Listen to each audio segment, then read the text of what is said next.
Assalomu alaykum qadrli yurtdoshlar, aziz obunachilar.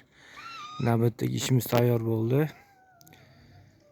Alyumin antrazit profiliga eshik-rom tayyorlaganmiz. Andijon viloyati Asaka tumani Axtachidamiz. Akamiz internetdan ko'rib zakaz berdi. Xudo xolasa chiroyli qilib bitkizdi ishlarimizni. Shunaqa chiroyli chiqdi, xudo xolasa. Kim shunaqa ishlarimiz kerak bo'lsa, bemalol murojaat qila olasizlar. Dastlabki ustanobki vodiy bo'ylab oynasi 2 qavat bo'lgan seriyaga oq paket. Bu tashqaridan ko'rinishi, ichkaridagi holatni bir qator ko'rsatib o'taman.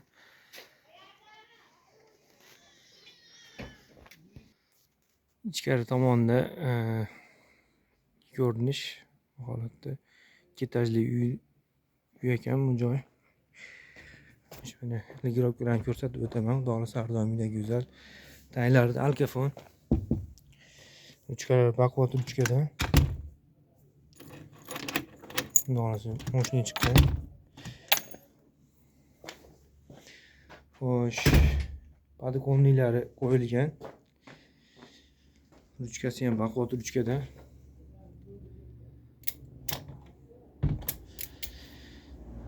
Tashqari bemalol ko'rinadi, ichkari ko'rinmaydi. Bu holat romlarda ichkaridan ko'rinishi.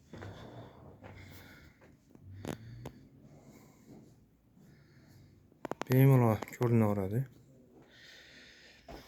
Ichkarida ham eshigimiz bor.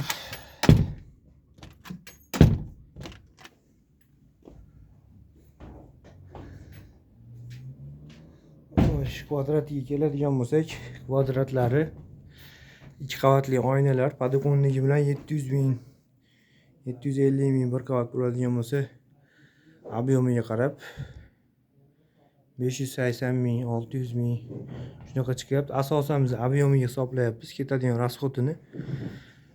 Bir qator razmerlarni bersanglar, biz hisob-kitob qilib hisoblab beramiz. Ma'qul kelsa, vodiy bo'ylab chiqaramiz. Xudo xolasa bemalol murojaat qila olasizlar. Ishimiz yoqqan bo'lsa, bittadan like bosib qo'yinglar.